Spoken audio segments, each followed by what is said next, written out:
Terima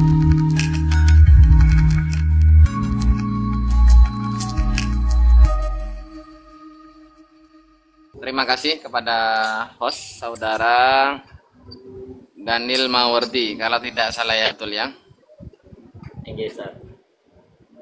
Ya, betul. Mohon maaf, saya kurang enak badan sekarang. Terima kasih sudah memberikan kesempatan untuk membahas seputar isu kesetaraan gender atau emansipasi. Ini kita nilai penting untuk kita ulas, walaupun sudah sering diperbincangkan. Kenapa? Karena kita ingin memahami bagaimana posisi wanita di hadapan Islam dan posisi wanita di hadapan Barat.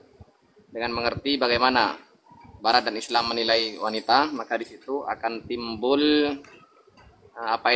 kejelasan mana yang betul-betul menghargai wanita dari berbagai seluk-beluknya. Untuk yang ditanyakan oleh host tadi mengenai apa itu kesetaraan gender, maka bagi saya tidak ada suatu referensi atau pandangan mengenai kesetaraan gender ini yang menurut saya pribadi yang lebih top, lebih akurat dan lebih keren lah daripada pandangan Profesor Dr. Syekh Said Ramadan Al-Buti. Beliau menulis khusus kitab tentang emansipasi ini dengan berbagai dalil akli dan naklinya dengan tema Al-Mar'ah Baina Tughyanin Nidam Al-Gharbi wa Lataifit Tasyri' Al-Islami, dengan terjemahan wanita antara sistem Barat dan keindahan atau kelembutan syariat Islam. Nah, untuk kesetaraan gender ini sebetulnya kalau kita berislam dengan baik, dengan kafah, kita tidak butuh paham kesetaraan gender. Artinya, kita tidak butuh emansipasi wanita. Kenapa? Karena menurut saya, tidak ada kitab suci atau agama samawi yang lebih memperhatikan, yang lebih menghargai kaum wanita daripada Islam dan Al-Quran. Maka kata beliau, Syekh Said Ramadan Al-Buti, jika yang dimaksud dengan kesetaraan gender adalah seorang wanita dengan laki-laki ini memiliki hak yang sama, bukan sama-sama memiliki hak ya, ada memiliki hak yang sama atau sama-sama memiliki hak. Kalau yang diinginkan oleh Barat dengan kesetaraan gender dengan pengertian memiliki hak yang sama itu adalah kegoblokan yang sudah parah. Artinya apa ya? Mikirnya sudah pakai MPD lah, kurang lebih begitu, mikir pangkul. Nah, kenapa? Karena dengan berpemahaman semacam itu, ini akan menabrak hukum alam. Artinya keadilan di antara perempuan dan laki-laki itu sebetulnya sudah diletakkan oleh agama Islam dengan proporsinya masing-masing, dan keadilan itu tidak selamanya harus sama. Ini ada kitab bagus ya, karyanya Al-Adib Syekh Muhammad bin Ashur, nama kitabnya Tafsirul Adl wal I'tidal. Pada endingnya keadilan itu tidak harus sama. Makanya ketika Allah memperbincangkan mengenai hukuman terhadap orang-orang yang melakukan kriminal, apa Allah firmankan, wa idza hakamtum bainan nas antahkum bil 'adl. Kalau kamu memberikan keputusan qada di mahkamah, maka hukumlah dengan adil. Artinya apa? Hukum adil itu sesuai dengan proporsinya. Ita'u kulli haq haqqahu, berikan hak kepada orang yang berhak menerimanya. Kalau yang yang melakukan kesalahan ya ta'zir. Kalau yang merasa dirugikan ya didoman. Kurang lebih seperti itu. Kalau harus sama, ditakzir semua atau didoman semua, ini namanya tidak adil. Proporsi semacam ini itu kita kenal di agama Islam, bukan di Barat, baik itu Eropa, Amerika atau yang lainnya. Kurang lebih seperti itu untuk sementara. Bisa nanti kita lanjutkan di pertanyaan-pertanyaan selanjutnya. Silakan kami kembalikan ke host. Dari penjelasan barusan, kemudian apakah Islam sendiri itu mengenal emansipasi, yakni penyetaraan hak antara laki-laki dan perempuan? Apakah Islam mengenal hal sedemikian? Baik, untuk penyetaraan setara itu kan tidak harus sama. Jadi ada sama, ada setara. Kalau kita mengatakan setara, maka saya bisa mengatakan tepung ini, tepung merek A itu setara dengan tepung merek B. Itu tidak sama. Beda dengan sama. Kalau sama itu berarti tidak ada perbedaan. mislani. Kalau dalam teori apa itu mantik itu adalah mislani, dua hal yang sama dan tidak ada perbedaan sedikit pun. Dalam hukum Islam, laki-laki dan perempuan ini memiliki kesetaraan di dalam haknya. Kesetaraan dalam apa? Dalam pertama, hak realitas kemanusiaan, kemudian yang kedua, hak realitas penghambaan. Dalam dua hal ini nanti perlu dipertegas. Pertama, saya ulangi lagi, kesetaraan di antara wanita dan laki-laki dalam Islam itu adalah hak realitas kemanusiaan. Yang kedua, hak sebagai realitas penghambaan. Dari dua ini kemudian muncul perbedaan. Apa perbedaannya? Di dalam kodrati wanita itu tidak sama dengan laki-laki. Kemudian yang kedua, secara psikis wanita juga tidak sama dengan laki-laki.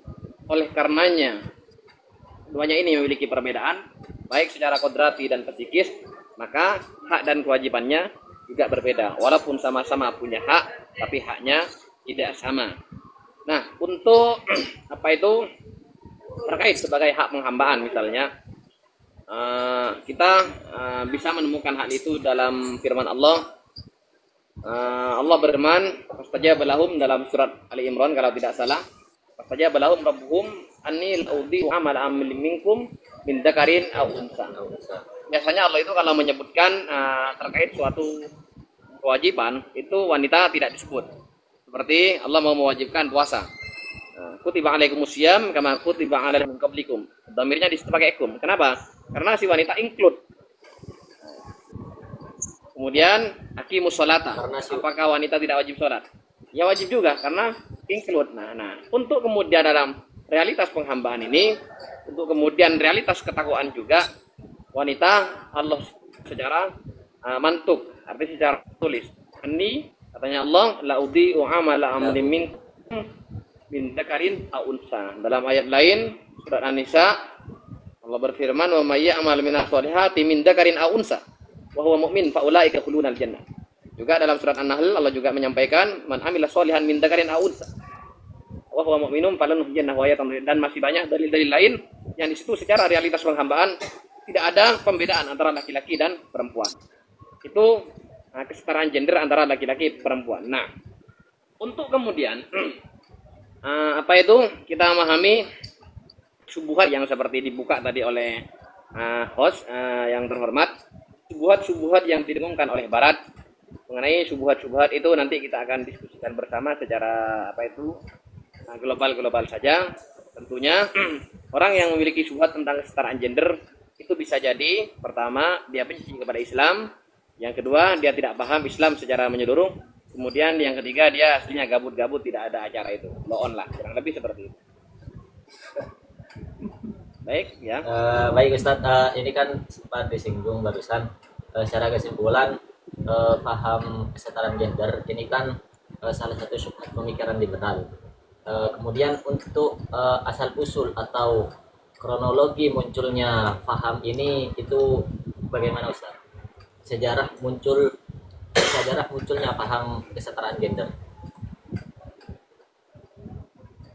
Kalau sejarahnya itu berasal dari Islam sendiri, itu sebetulnya ada ya sejarah tentang bagaimana kesetaraan gender itu muncul. Tapi itu bukan berangkat dari gerakan emansipasi. Dulu wanita itu di masa jahiliyah kalau ada orang lahir wanita itu kan dikubur hidup-hidup. Di surat Az-Zukhruf di surat itu ada begini, wa idza busyira ahaduhum bil unsa dhalla wajhuhu muswaddan wa huwa kadhim yatawara min su'i ma busyira bihi kan itu. Kalau orang Arab itu orang jahiliyah, kufar Makkah ketika itu melahirkan seorang wanita, maka mereka itu susah, kemudian galau, marah-marah kan itu. Dan yang menjadi tabiat mereka itu adalah dikubur hidup-hidup atau wa'dul banat istilahnya. Kemudian tradisi itu dihapus oleh Islam demi apa? Demi mengangkat martabat seorang wanita. Itu yang pertama. Kemudian yang kedua, sejarah dari Islam dulu ya, nanti saya terangkan sejarah dari Barat. Yang kedua, dulu tidak diberi kepemimpinan sama sekali wanita itu di masa jahiliyah. Kemudian ketika di masa-masa Islam, wanita mulai diberi peluang untuk membantu, walaupun tidak luas atau selonggar laki-laki. kita dapat menyaksikan berbagai sejarah bahwa dulu ketika terjadi perang melawan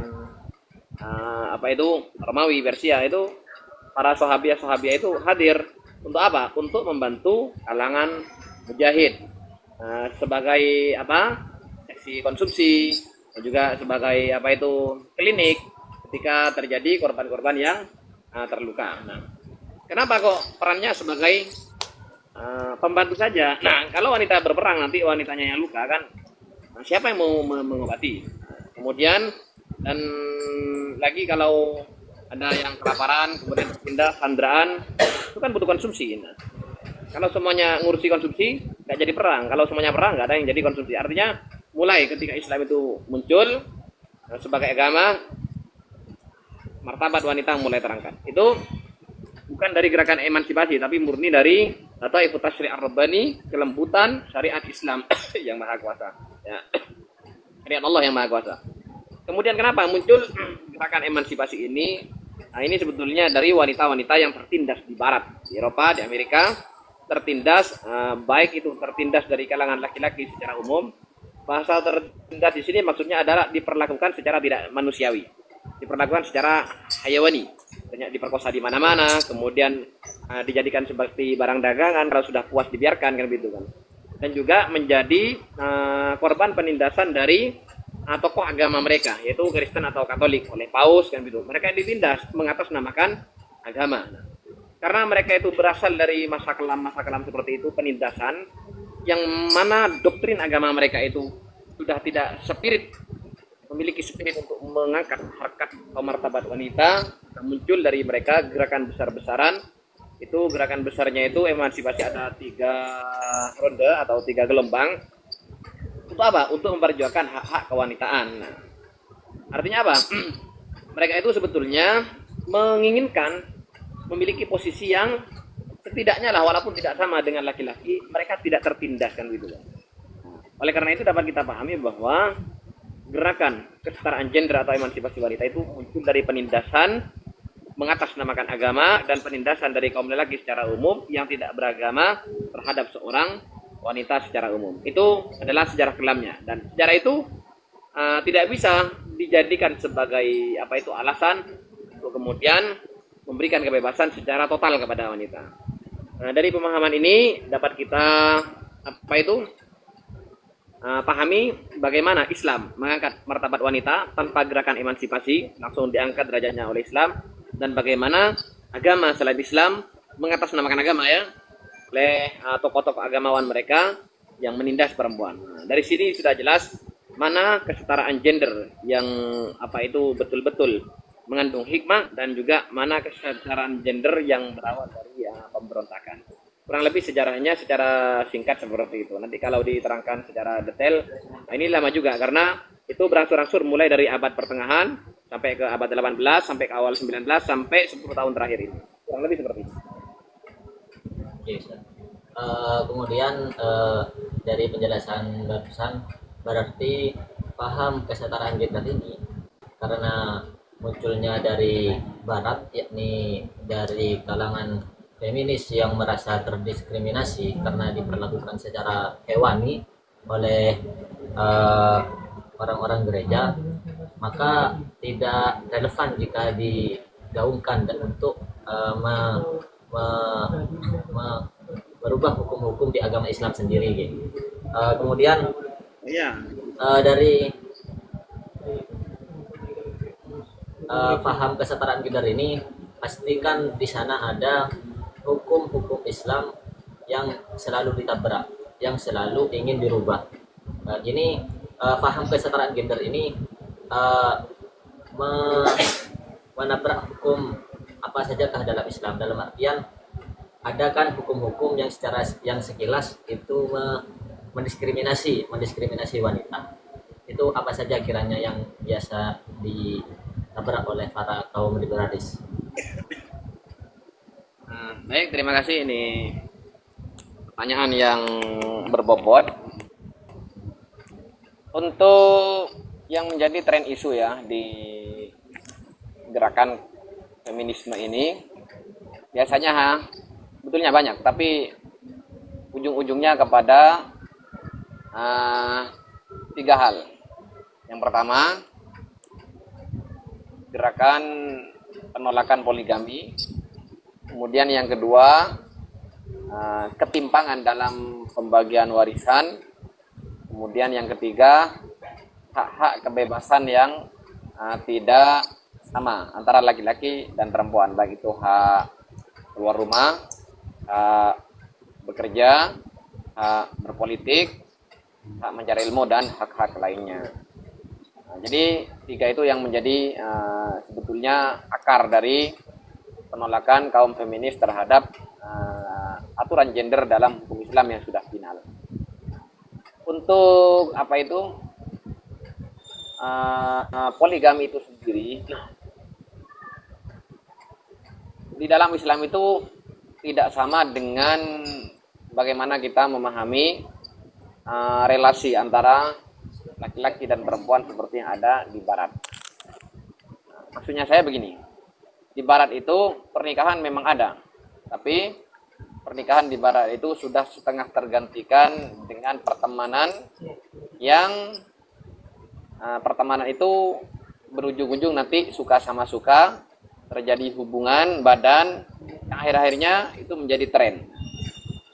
Sementara dalam Islam, cinta itu kan tidak bisa dilepaskan begitu saja. Artinya di saat orang itu memiliki keinginan untuk berhubungan dengan perempuan, maka ada seabrek aturan yang harus dilalui, mulai dari melamar, menikah, kemudian menafkahi dan bertanggung jawab, hatta urusan akhiratnya.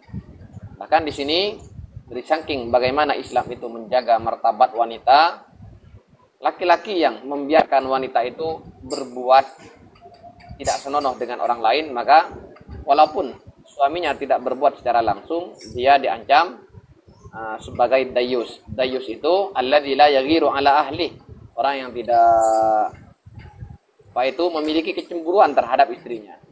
Ancamannya adalah lam yajid raihatal jannah, tidak akan menghirup bau surga. Berarti gak masuk ke surga, baunya saja tidak dia hirup, apalagi masuk. Itu dari saking bagaimana Islam memberikan junjungan begitu tinggi kepada wanita. Terus bagaimana dengan poligami? Ini yang tidak selesai-selesai ini. Poligami di mana laki-laki diberi hak untuk menikah sampai 4 malah. Sementara wanita tidak boleh bersuami, jangankan 4, 2 saja tidak boleh. Di dalam aturan hidup, kita mengenal teori dalam Islam ya, itu namanya sulamul awwaliyat. Sulamul awwaliyat itu adalah hak mendahulukan mana yang lebih prioritas. Ketika sulamul awwaliyat ini diterapkan, maka pasti di situ ada kemaslahatan umum yang walaupun beberapa pihak merasa keberatan, tersinggung, ataupun bahkan tidak terima. Nah, biasanya yang tidak terima itu karena dia benci, atau karena dia tidak paham, ya atau yang karena ya gabut lah seperti tadi itu. Saya kasih contoh begini. Sebelum masuk ke poligami, kita ini sebagai umat Islam di Indonesia itu orang yang daftar haji kan banyak. Kalau yang reguler itu bisa berpuluh-puluhan tahun itu. Kalau sekarang insya Allah sudah 30 tahun lebih nunggunya. Kenapa?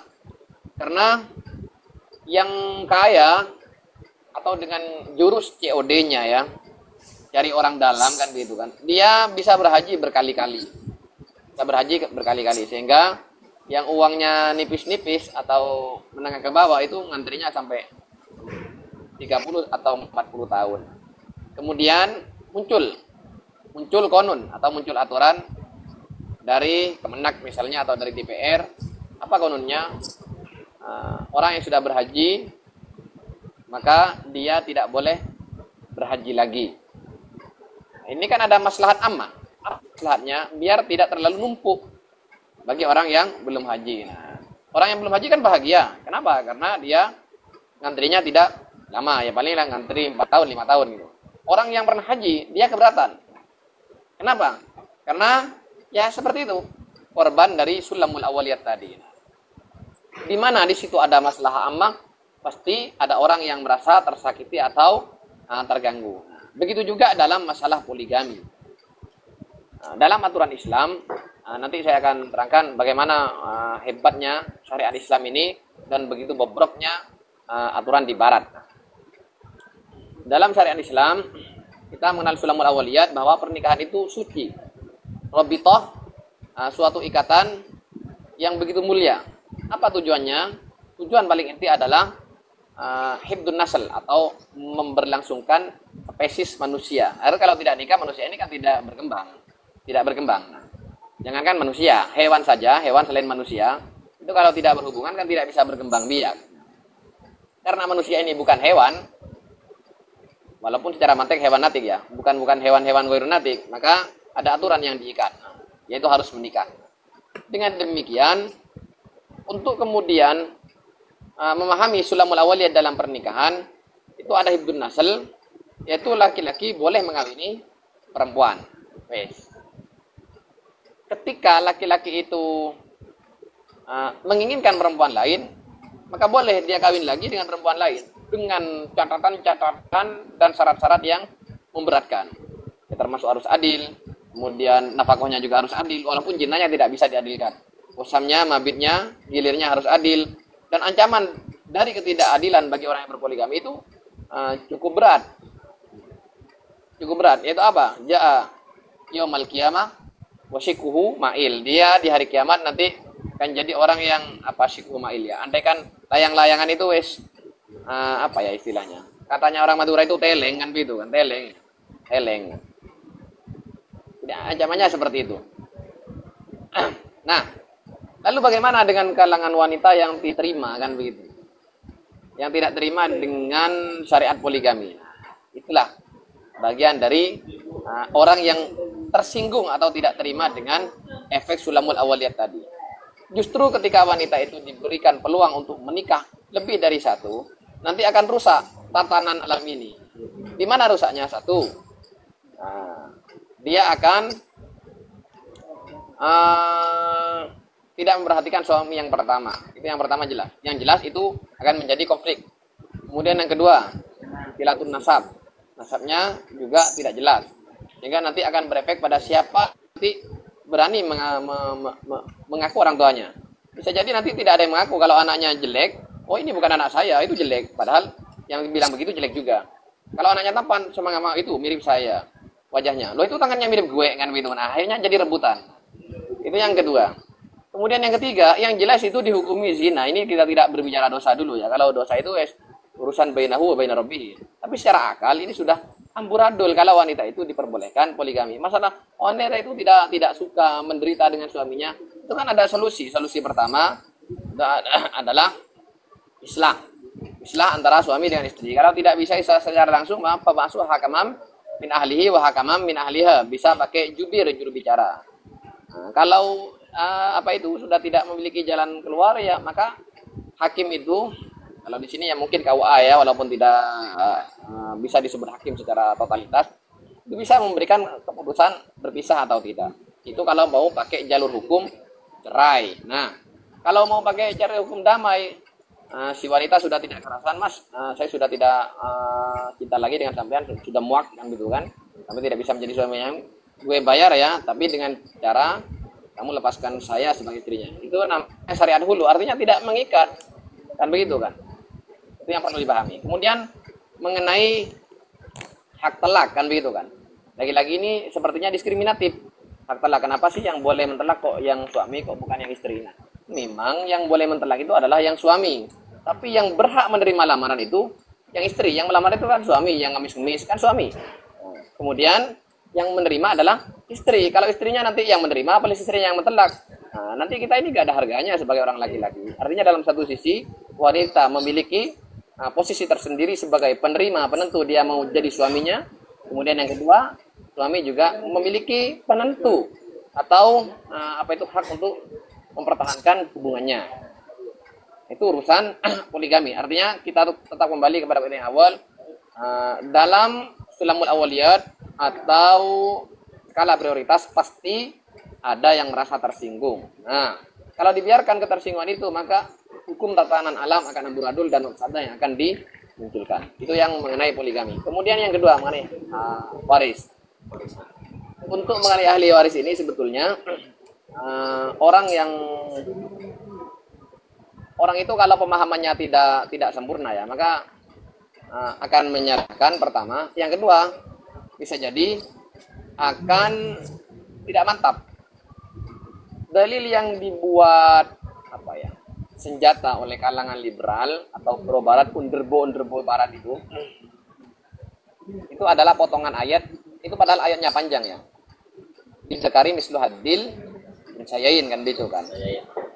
Orang laki-laki memiliki dua bagian dari kalangan perempuan. Didzakari mislu hadil unsayain. Nah, karena itu dipotong kan begitu kan. Akhirnya orang yang mendengarkan hafalannya terpotong juga. Dikira nanti qaidah lidzakari mislu hadil unsayain itu masuk ke dalam semua urusan warisan, ternyata tidak. Lidzakari mislu hadil unsayain itu dalam kasus ketika orang tua meninggal dan dia memiliki anak. Maka anaknya itu bagaimana? Anaknya bagaimana kalau ada cowok dan cewek? Maka si cowok mendapat 2, si cewek mendapat 1. Andaikan 3 juta peninggalannya, 2 juta untuk cowok, kemudian 1 juta untuk cewek. Nah, kok timpang? Nah, kayak gitu kan. Bukan timpang. Ini sebetulnya sudah deal dari agama sebagai bentuk adil. Kenapa? Karena yang menjadi tulang punggung TPK, tulang punggung keluarga ketika itu adalah anak laki-lakinya itu. Kan begitu. Nah, justru kalau mau kejar-kejaran tidak adil kan begitu. Yang diuntungkan perempuan ini karena nanti yang 2 itu habis untuk menafkahi keluarganya. Sementara yang cewek enggak kan begitu kan, paling untuk dandan atau untuk apa. Nah, itu yang urusan anak saja. Sementara di yang lain misalnya ya, di terusan ayatnya itu jangan dipotong. Wali abawaihi, kalau dia punya orang tua, bapak dan ibu lengkap ya, si mayit itu punya bapak dan ibu. Dia dapat berapa? Wali abawaihi likulli wahidin minhumas sudus, sama-sama dapat 1/6. Artinya kalau hartanya 6 juta, dia dapat 1 juta. Sama-sama dapat sudus, tidak ada pembenaan. Oh, saya laki-laki, oh saya perempuan, enggak, sama-sama dapat sudus. Dan juga dalam kasus lain masih dalam warisan ya. Nah, biar kalangan liberal itu belajar faraid walaupun tidak total. Dalam ayat selanjutnya, wa in kana rajulun yurasu kalala. Kalala itu orang yang meninggal tapi dia tidak punya bapak, tidak punya orang tua, dan tidak punya anak. Jadi ada mayit sebatang kara, bapak gak punya, anak gak punya kan gitu kan. Cuma nasab ke samping ada. Walahu ahun auhtun, dia punya saudara cowok, auhtun atau saudara cewek. Maka dapat berapa? Cowok cewek saudaranya itu. Walikul liwahidin minhum sudus. Keduanya juga mendapat 1/6. Ini adil loh. Adil, tidak ada litakari. Jangan hanya beriman pada litakari kemudian ayatnya panjang ke belakang itu dibiarkan. Nah, ini namanya beri main di tenda. Itu itu tanda-tandanya orang yang ya MPD tadi itu mikir pakai dengkul. Nah, dalam kasus lain masih dalam warisan. Engkanu aksara min dalik. Kalau saudara-saudaranya kalalah yang masih ada itu banyak, lebih dari itu, maka apakah pakai lidzakari? Enggak juga. Fahum fi syuraka fi sulus. Mereka sama-sama mendapat 1/3. Sama itu secara pukul rata, baik itu laki-laki maupun perempuan. Artinya di sini mengatur warisan. Mengenai lidzakari mislu hadil unsayain, ini jelas. Sebenarnya seperti yang sudah saya terangkan tadi itu yang mengenai apa tadi, mengenai masalah warisan. Kemudian mengenai hak ruang lingkup gerakan wanita. Hak mengenai ruang lingkup gerakan wanita. Nah, ini yang perlu diterangkan dengan detail. Kayaknya wanita itu gak sebebas lelaki. Kata siapa gak sebebas lelaki? Wanita itu bebas. Nah, tapi kita kan sebebas-bebasnya sesuatu pasti ada batasan, kan gitu kan? Seada-adanya batasan pasti di situ ada kebebasan. Artinya tidak mungkin bebas total. Kalau di bebas total itu dibiarkan, maka nanti manusia bebas seperti burung kan itu, terbang dari lantai 4, akhirnya kan patah kacamatanya kalau jatuh ke bawah itu. Bukan begitu cara berpikir itu. Untuk urusan dapur ya atau urusan kasur. Sebentar ya, saya berobat dulu. Semoga ada kasur. Baik, saya lanjutkan ya. Masih nyambung suara saya? Alhamdulillah masih nyambung Ustaz. Ya. Nah, saya ulangi lagi awal pembahasan tadi, wanita itu memiliki kesetaraan gender dengan laki-laki dalam apa itu hak asasi sebagai kemanusiaan dan dua sebagai kehambaan. Artinya in akramakum indallahi atqakum kan gitu kan. Nah, walaupun dia laki-laki kalau tidak sholat dia tetap tidak dapat pahala kan gitu. Oh kan wanita tidak seluas laki-laki pak. Artinya dia masih head. Ya kalau tidak head ya bukan wanita namanya laki-laki kan begitu. Nah, artinya dari awal dia lahir sebagai wanita, artinya dia ditakdirkan beda kan begitu. Kalau tidak setuju ya jangan jadi wanita kan begitu. Artinya dia harus setuju jadi wanita. Nah, untuk urusan dapur ya misalnya, ini ada satu hadis yang mungkin jadi renungan bagi yang mau merenung. Dulu ada sahabiah namanya Asma binti Yazid. Asma binti Yazid ini datang kepada Rasulullah. Syakwalah, curhat. Curhat kurang lebih bahasanya seperti ini. Ya Rasulullah, kenapa sih kita bagian fatayat muslimat ini tidak selonggar laki-laki? Laki-laki bisa sholat jenazah, bisa ke pemakaman, bisa jihad fisabilillah, bisa begini, bisa begitu kan bisa. Kenapa kami kok bahasa sekarangnya ya? Kok tidak selonggar laki-laki kan gitu kan? Kemudian apa kata Nabi? Nabi ingin menjelaskan kepada Fatimah Asma binti Yazid itu bahwa secara tabiat wanita itu berbeda. Apa kata beliau? Beliau kemudian bersabda, ifhami ayyatuhal mar'ah, hei kalangan wanita, hei cewek kan gitu kan. Paham dong kan gitu katanya Nabi. Wa alimi man khalfaki minan nisa, dan nanti kasih tahu ya yang enggak datang ke sini kan gitu katanya Nabi. Wa alimi man khalfaki minan nisa. Kasih tahu kepada wanita-wanita yang enggak hadir di sini. Apa kata Nabi? Anna husna taba'ulil mar'ah li zawjiha wa talabaha mardati wa tibaha muwafaqatah ya'dilu dzalika kullah.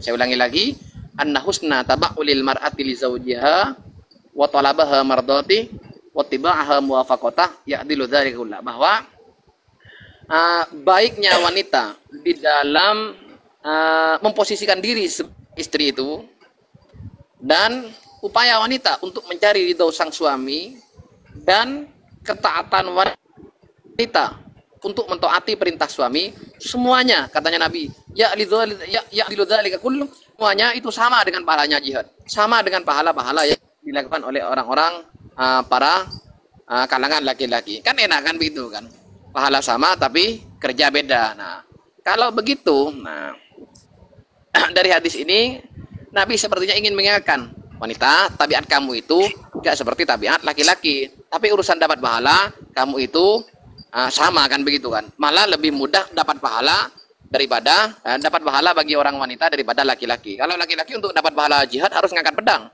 Ya kalau dia menang, kalau dia kalah bisa ditebas itu lehernya. Kalau wanita enggak kan, cuma ada di dapur ngurusi anaknya agar suaminya itu ridho kan begitu kan. Itu pahalanya sama. Nah, kita ini kan model-model orang yang nggak ingin kerja tapi dapat uang. Nah, sebetulnya kalau kita pahami bagaimana syariat Islam dalam mengangkat martabat wanita, sebetulnya tidak akan ada gerakan-gerakan emansipasi yang macam-macam itu. Nah, kemudian apakah wanita itu tidak boleh keluar? Kata siapa wanita tidak boleh keluar? Boleh keluar. Wanita ngajar keluar boleh. Malah beberapa doktor, nah profesor di Azhar ya, Azhar itu kan terkenal dengan apa moderatnya dalam bermadhab. Itu ada namanya Profesor Dr. Fatimah binti Syati, seorang mufassirah. Dia jadi dosen kan gitu kan. Dia jadi dosen dan saya tahu sendiri bagaimana keilmuan beliau di dalam urusan tafsir Al-Qur'an. Boleh keluar. Kemudian mau ada di parpol, partai politik, boleh silahkan. Yang penting urusan-urusan intinya untuk ngurusi yang ada di rumah itu tidak terbengkalai kan gitu kan. Silakan dengan catatan-catatan tentu harus menjaga harga dirinya. Maksudnya apa? Ya keluarnya berhijab lah. Jangan pakai parfum yang membuat orang tertarik dan seterusnya dan seterusnya. Kira-kira untuk secara global seperti itu. Baik Ustaz. Mungkin tadi Jangan sempat menyinggung tentang hebatnya aturan Islam dan buruknya aturan Islam. Mungkin bisa dijelaskan tentang itu sebelum kami buka segmen pertanyaan. Bisa diulang? Bisa diulang? Eh, Tadi Sofyan sempat menyinggung tentang hebatnya aturan Islam dan bobroknya aturan Barat. Dan mungkin itu bisa dijelaskan sebelum kami Oh buka ya, segmen ya, pertanyaan bagi ya. para pemirsa Najat Sendiri. Terima kasih. Mohon maaf saya lupa tadi. Nah, gerakan emansipasi yang ada di Barat itu sebetulnya membuat Barat sekarang kebingungan. Dari kenapa kok bingung? Ya karena apa itu hura-hura kesetaraan gender yang mereka desas-desuskan akhirnya menjadi senjata makan tuan. Jadi kesetaraan gender itu urusan orang bingung sebetulnya. Nah, saya kasih contoh begini. Karena mereka itu trauma ya dari penindasan apa gereja, aturan gereja dan penindasan laki-laki secara umum, akhirnya muncul di benak wanita-wanita di Barat, walaupun secara tidak keseluruhan, itu fobia terhadap laki-laki. Sampai-sampai di beberapa negara di Barat itu banyak orang yang tidak mau laki-laki. Bukan tidak mau laki-laki, tidak syahwat kepada laki-laki, artinya tidak mau menikah. Kemudian apa itu laki-laki dimarginalkan, akhirnya tatanan keluarganya rusak. Yang pertama, kemudian yang kedua, perzinahan terjadi di mana-mana. Itu anak siapa kan gitu kan? Yang digugurkan itu manusia digugurkan itu. Itu bukan cicak yang digugurkan, itu manusia. Berkat apa? Ya disebabkan gara-gara efek dari gerakan emansipasi wanita yang menginginkan kesetaraan gender secara bebas tanpa batas. Nah, ada beberapa apa itu kebijakan di Barat itu sebetulnya bisa kita carikan dalilnya di dalam agama Islam. Artinya kepemimpinan Barat, wanita bisa memimpin itu kan boleh secara Islam. Yang penting tidak memiliki hak penuh kan begitu kan. Tetap kita batasi. Kemudian yang kedua, hak-hak bagaimana wanita bisa berpendidikan secara apa itu secara longgar itu juga ya boleh juga secara Islam. Tapi yang jelas saya tekankan sekali lagi, bila kesetaraan gender dibebaskan sebebas-bebasnya, tidak ada batasan-batasan, maka nanti akan terjadi mafsadah yang besar. Kita sudah melihat yang apa itu budaya-budaya di Barat tentang bagaimana wanita itu sekarang sudah bebas, akhirnya mereka itu tidak dianggap sebagai wanita yang manusiawi. Mereka dihubungi badan, setelah itu selesai, ditelantarkan. Kalau tidak kan, kita menikah dengan orang wanita, walaupun sudah tidak cinta, sudah tua, sudah keriput, kan tetap dia menjadi tanggung jawab kita.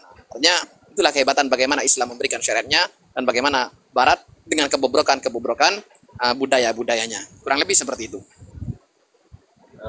Baik Ustaz, mungkin ini sudah cukup, keterangannya sudah cukup sumul dan komprehensif. Jadi sebelum kami buka segmen pertanyaan atau tanya jawab, baik kami sebutkan lagi untuk para pemirsa Najah Center Sidogiri, mungkin kalau mau bertanya silahkan ketik kata tanya pada kolom komentar, nanti kita akan angkat akunnya, atau bisa menuliskan pertanyaan di kolom komentar. Mungkin ini ada yang tanya, baik kita angkat akun Rakyat Pribumi. Assalamualaikum warahmatullahi wabarakatuh. Waalaikumsalam warahmatullahi wabarakatuh. Silahkan. Assalamualaikum Ustadz Firdaus. Waalaikumsalam. Saya ingin tanya berkaitan dengan kesetaraan gender. Semisal gini, kalau semisalkan di dalam syariat Islam itu diantaranya bahwasanya seorang perempuan itu tidak boleh menjadi pemimpin karena laki-laki itu qawwamuna 'alan nisa, kan begitu kalau di Al-Qur'an. Nah, tapi kenyataannya yang kita temukan bahkan sejak dahulu ada beberapa pemimpin dari golongan wanita yang ternyata sukses, semisal kayak Ratu Bilqis, misal bahkan kayak Sayyidah Khadijah. Sayyidah Khadijah itu menjadi pimpinan perdagangan kan ketika itu. Bahkan kan sebelum menikah dengan Nabi Muhammad pun bekerja kepada Sayyidah Khadijah begitu. Nah, itu bagaimana dengan kenyataan-kenyataan yang ada begitu, Ustaz? Afwan, syukran jazil. Assalamualaikum warahmatullahi wabarakatuh. Waalaikumsalam warahmatullahi wabarakatuh. Baik, ini ada satu pertanyaan Ustaz Firdaus. Ini dalam Al-Quran disebutkan ar-rijalu qawwamuna 'alan nisa. Jadi dalam Islam pemimpin perempuan itu tidak boleh jadi pemimpin. Tapi kenyataannya dalam sejarah Islam sendiri itu ada pemimpin perempuan yang justru sukses dalam memimpin negaranya. Contoh dari penanya tadi adalah Ratu Bilqis dan juga Sayyidah Khadijah. Dan bagaimana menanggapi fakta yang sedemikian? Baik, terima kasih. Nah, ini pertanyaan yang sulit dijawab ini ya. Begini, mengenai ayat ar-rijalu qawwamuna 'alan nisa, itu kita harus pahami bahwa di situ tidak ada diksi wanita tidak boleh menjadi pemimpin. Itu yang pertama. Kemudian yang kedua, dalam sejarah Islam sendiri kita menemukan banyak wanita di situ yang sukses menjadi pengemban tugas. Ya, kalau tadi disebutkan itu Ratu Balkis ya, itu ada juga seorang sahabi Sayyidah Syifa kalau tidak salah, itu di masa Sayyidina Umar. Sayyidah Syifa itu diberi wewenang oleh Sayyidina Umar untuk menjadi penjaga jinayat atau kasus yang ada di pasar di Arab itu. Kalau sekarang wes Satpol PP. Sayyidina Umar tidak ngangkat sahabat, tapi ngangkat Satpol PP dari wanita polwan. Kemudian juga di sejarah kita menemukan bahwa Tuma ya, mertua atau mantunya Heraklius itu berhasil dibunuh oleh seorang cewek, itu namanya istrinya Aban. Saya tidak tahu namanya, itu istrinya Aban, itu ditombak, dipanah dari kejauhan dan alhamdulillah mengenai bagian matanya. Itu wanita-wanita semua yang hebat-hebat itu. Lalu bagaimana dengan ayat ar-rijalu qawwamuna 'alan nisa? Syekh Said Ramadan Al-Buti ketika mengomentari ayat ini, maka beliau membuat satu judul yang begitu unik.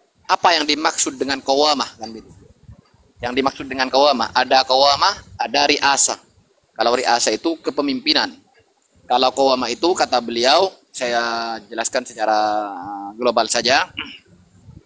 Itu titik tekannya lebih kepada manajerial. Ar-rijalu qawwamuna 'alan nisa, dalam tatanan keluarga tentu harus ada yang bertanggung jawab. Iya kan?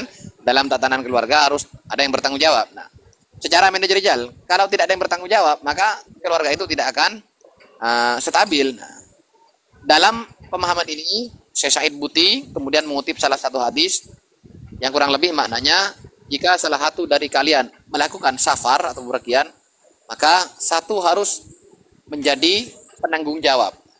Bedakan antara pemimpin dengan penanggung jawab. Nah, kemudian dengan berbagai dalil yang diusung oleh Al-Buti, ada pada satu konklusi, yaitu bahwa secara sulit saya bilang, secara manajerial atau secara qawamah, memang tabiatnya itu ada pada laki-laki. Namun bukan berarti seorang wanita dilarang untuk menjadi qaim.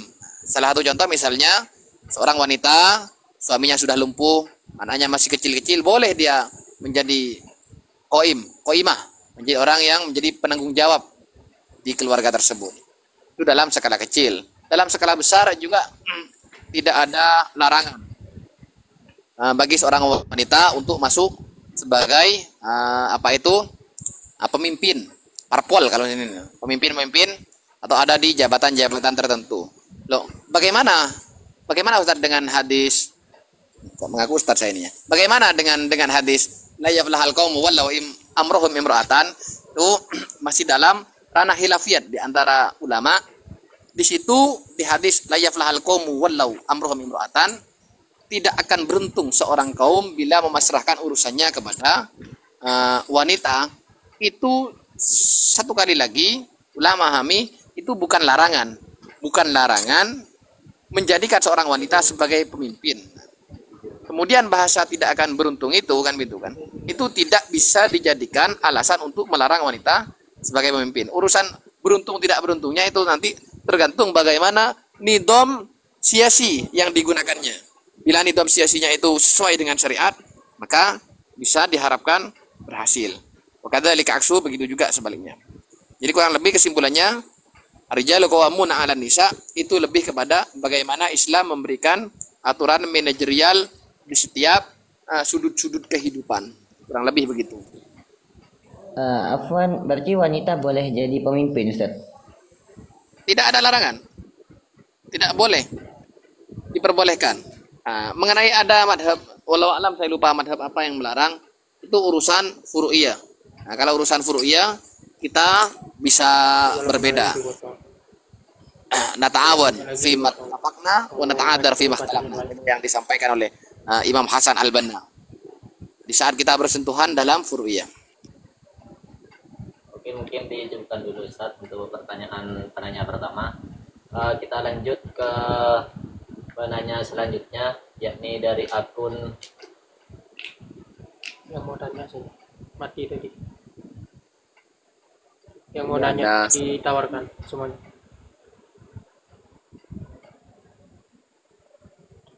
Yang mau nanya, Ini saya mau nanya. ketik kata tanya kayak biasanya itu ada di akunnya itu. Media akun. mati. Mungkin yang mau nanya ketik kata tanya di kolom komentar atau tulis pertanyaan di kolom komentar. Nah, ini dari akun Adli Virus Ubadi. Bismillahirrahmanirrahim. Ya, terima kasih atas penjelasannya Ustaz. Ini Oke, silahkan. melanjutkan dari pertanyaan pertama ya. Terus jika perempuan itu tidak ada larangan untuk menjadi pemimpin, kami pernah sedikit mendengar hadis bahwa ada Rasulullah itu menyampaikan tidak akan la yuflih, apa ya bahasanya lupa saya. Pemimpin yang suatu kaum yang pemimpinnya itu adalah perempuan. Nah, bagaimana kita itu memahami hadis itu dengan benar sehingga tidak bertentangan dengan keterangan bahwa perempuan tidak ada larangan menjadi pemimpin. Silakan, terima kasih. Terima kasih pertanyaannya. Baik, Ustadz, ini ada pertanyaan susulan berkaitan dengan kebolehan wanita menjadi seorang pemimpin. Ini dari penanya mengutip sebuah hadis, yakni la yuflihu qaumun, suatu kaum tidak akan sejahtera apabila pemimpinnya adalah wanita. Nah, ini untuk menanggapi hadis tersebut gimana Ustaz? Begini, nah bismillahirrahmanirrahim. Untuk hadis ini ada sebetulnya hadis lain yang juga mengenai secara dohir mendiskreditkan kaum wanita. Saya lupa teksnya. Kira-kira kurang lebih maknanya saya tidak melihat seorang kaum yang lebih kurang akalnya daripada salah satu dari kalian. Kurang lebih begitu. Nah, Arabnya saya lupa. Nah, ketika mengomentari hadis-hadis seperti ini, sekali lagi saya kembali ke pemikiran Al-Buti biar fokus. Maka beliau membawa pandangan psikologis antara psikis seorang laki-laki dan psikis seorang wanita. Dan nanti bagaimana kaitannya dengan hadis la yaflahal qaumu wallau amruhum imra'atan. Katanya Al-Buti, urusan emosional dengan urusan kepekaan itu berbeda antara laki-laki dengan perempuan. Urusan emosional, laki-laki itu kalah dengan wanita. Artinya yang lebih cepat emosi itu wanita. Tapi urusan kepekaan di dalam gerakan menuntaskan pekerjaan itu adalah wanita kalah. Yang menang adalah laki-laki. Itu penelitian dari psikolog dan itu diakui oleh Al-Buti dalam kitab Al-Mar'ahnya itu, yang kemudian membawa pada dampak kenapa seorang laki-laki mestinya kan gitu kan, walaupun tidak selamanya mestinya, yang menjadi koim atau penanggung jawab dalam berbagai sudut-sudut kehidupan. Karena itu tadi, karena wanita itu secara emosional itu lebih tinggi daripada laki, tapi secara kepekaan dalam mengeksekusi suatu pekerjaan itu lebih cepat laki-laki. Nah, baik. Kemudian yang kedua, la yaflahal qaumu wallau amruhum imro'atan. Nah, kalau hadis ini kita berlakukan secara general, maka akan banyak bertabrakan dengan sejarah-sejarah yang terjadi di masa lampau, sejarah umat Islam. Nah, pertama, yang menjadi pemimpin di perang Jamal itu adalah Sayyidatuna Aisyah, Ummahatul Mukminin. Apakah kita mau menuduh para sahabat yang menjadi bagian dari anak buahnya Sayyidah Aisyah ketika melakukan perang Jamal dan di posisi berhadap-hadapan dengan Sayyidina Ali? Tentu kan tidak kan begitu. Maka kita harus meletakkan hadis ini sesuai proporsinya. Nah, bagaimana proporsi hadis ini? Tentu kita tidak bisa beropini.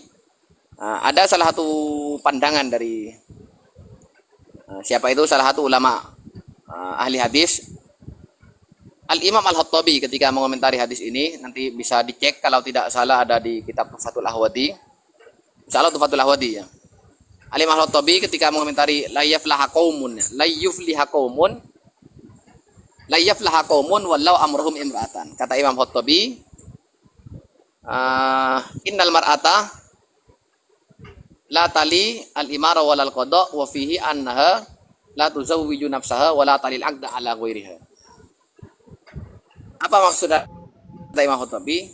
Wanita itu tidak boleh menjadi amir, dan juga tidak boleh menjadi qadi. Nah, pendapat Al-Khattabi dulu. Kemudian dalam hadis ini, wanita juga tidak boleh menikahkan dirinya sendiri dan tidak boleh menjadi wali dalam akad. Ini pendapat yang dijadikan dalil oleh ulama yang melarang wanita untuk menjadi qadi. Kemudian beberapa ulama lain, kita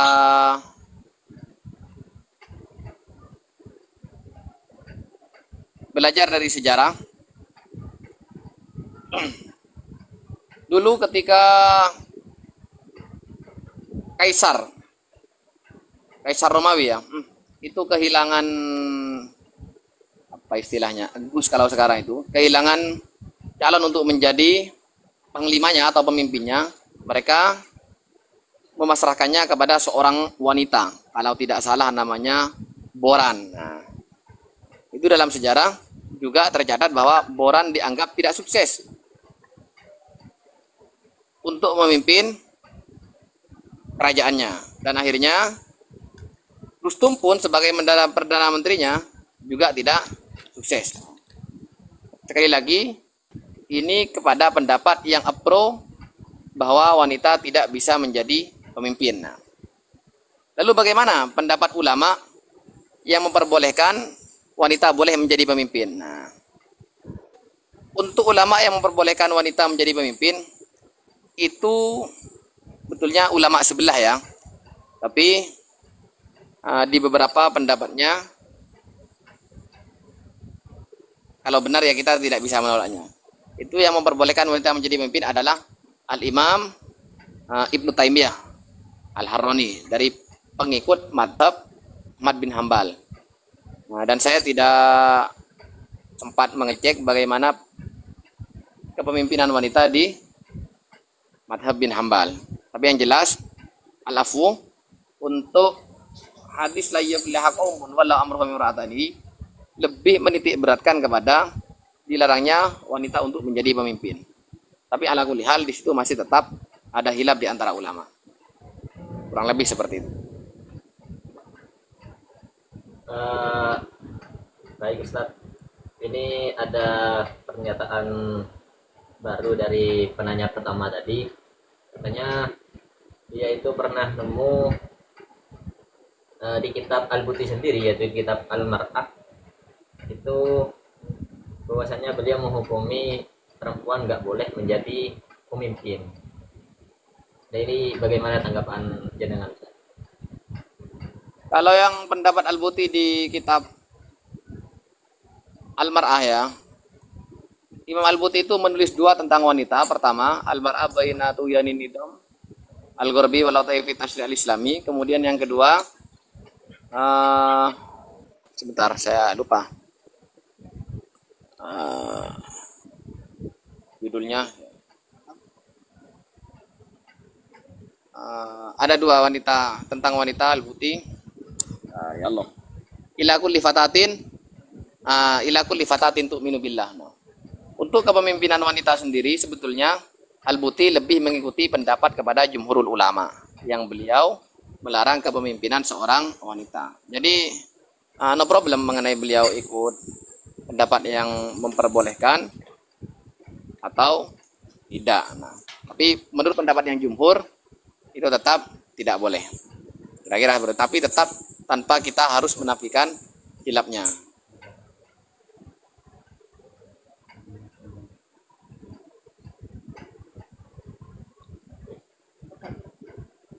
Mungkin kami akan angkat satu pertanyaan lagi, Ustaz. Mungkin ini pertanyaan terakhir, Ustaz. Bagi para pemirsa An-Najah, ya silahkan yang mau bertanya, ketik kata tanya di kolom komentar atau langsung tulis pertanyaan di kolom komentar.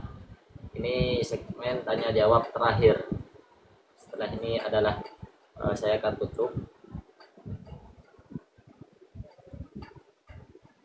Silahkan bagi yang mau tanya, ketik kata tanya di kolom komentar atau tulis pertanyaan Anda di kolom komentar.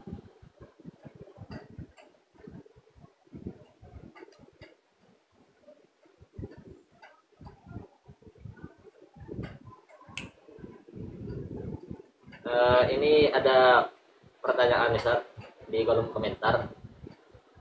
Pertanyaannya, Ya.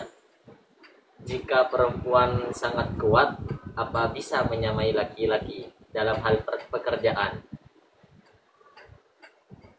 Bisa diulangi lagi? Pertanyaannya, jika perempuan sangat kuat, apa bisa menyamai laki-laki dalam hal pekerjaan? Pekerjaan apa dulu ini kan gitu kan? Nah, mungkin Begini. kami angkat Ya. saja ini. Ya, terima kasih. Akun Akil, bisa dijelaskan secara detail mungkin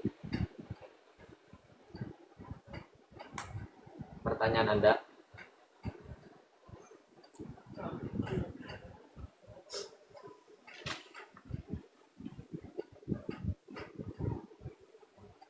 Silakan dijelaskan, Saudara Akil.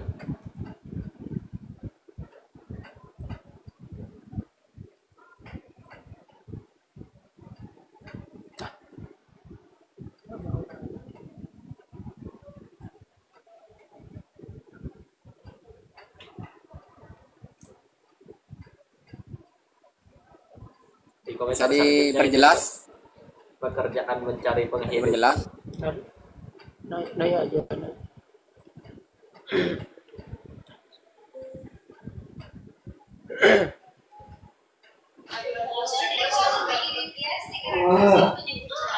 Silakan Saudara Akil dijelaskan pertanyaan Anda.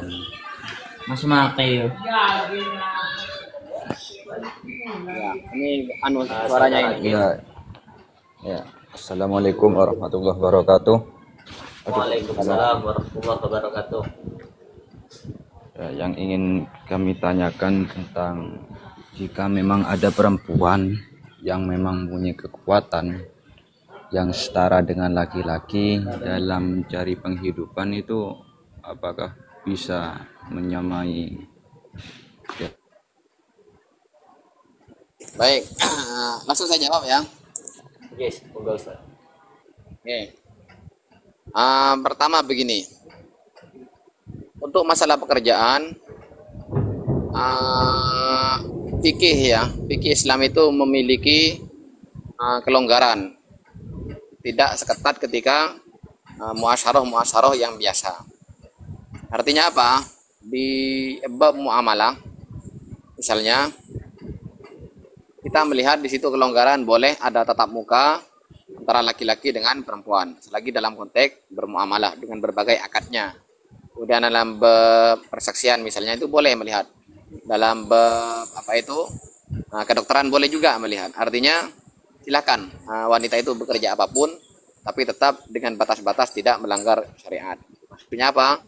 Dia tetap menjaga kehormatannya, auratnya tidak dibuka. Silakan bekerja apa saja, yang penting pekerjaannya halal, dan lebih amannya kerjanya di situ, kerja di tempat yang di situ para karyawan atau petugas-petugasnya adalah ya wanita-wanita juga kan, wanita-wanita juga. Ya kalau memang tidak nemu ya tidak apa-apa kalau memang harus bersinggungan dengan laki-laki, tapi sebatas tatap mukanya dibutuhkan dalam konteks akad. Kita kan melihat biasanya apa itu yang sering kita lihat itu di warung-warung kan, misalnya warung-warung itu yang jaga perempuan. Kalau memang ada hajat untuk muamalah ya nggak apa-apa. Kemudian ini ada tambahan dari saya yang mengenai hadis la yaflaha qaumun wallau amrahum imra'atan. Tetap menurut jumhur ya, menurut jumhur, kita ikut jumhur saja biar lebih ini. Memang syarat pemimpin itu adalah harus laki-laki. Ayatnya ya pakai ayat rijalu qawamun, kemudian pakai hadis la yaflaha qaumun wallau amruhum imra'atan. Itu sekali lagi menurut jumhur. Tapi ada sebagian ulama termasuk Ibnu Taimiyah kalau tidak salah itu memperbolehkan wanita menjadi pemimpin. Kemudian ada seorang al-alim ini ya, doktor. Ini orang beliau mufti di Mesir ya, Dr. Syauqi Ibrahim Alam, orang doktor mufti di Mesir.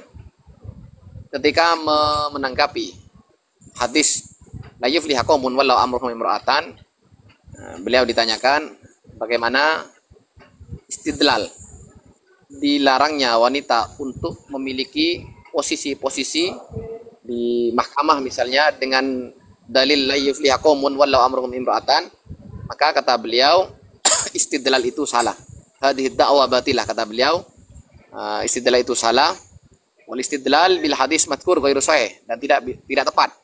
Kenapa? Karena konteks la yufliha qaumun wallau amruhum imra'atan itu warada fi waqi'ah muayyanah, turun atau asbabul wurudnya ada pada peristiwa tertentu, walam yarid ala sabilil umum, dan tidak bisa diberlakukan secara umum. Artinya konteksnya terbatas.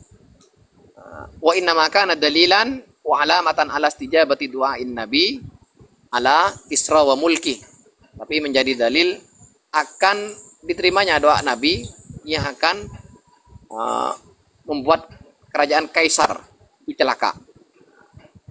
Kenyataannya dulu memang yang mengangkat adalah Boran.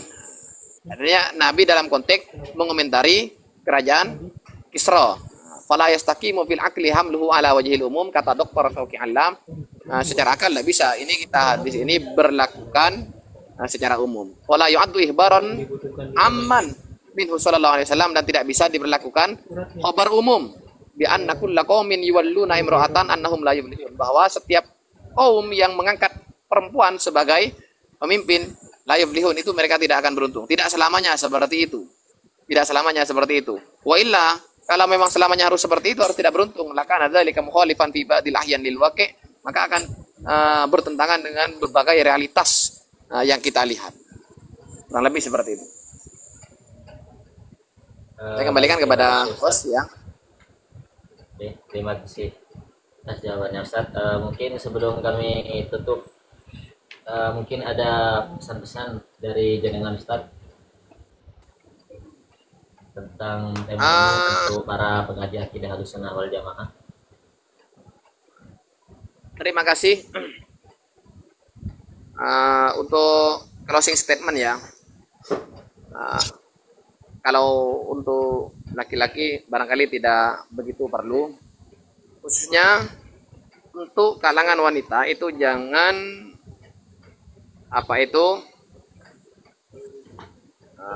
minder menjadi seorang wanita. Kita memiliki banyak sejarah itu tokoh-tokoh wanita yang justru mengangkat dunia Islam. Hadis-hadis hukum kita putar keislaman itu rata-rata kita terima jalurnya dari Sayyidah Aisyah radhiyallahu anha. Itu yang pertama. Kata siapa wanita tidak punya berat. Kemudian yang kedua,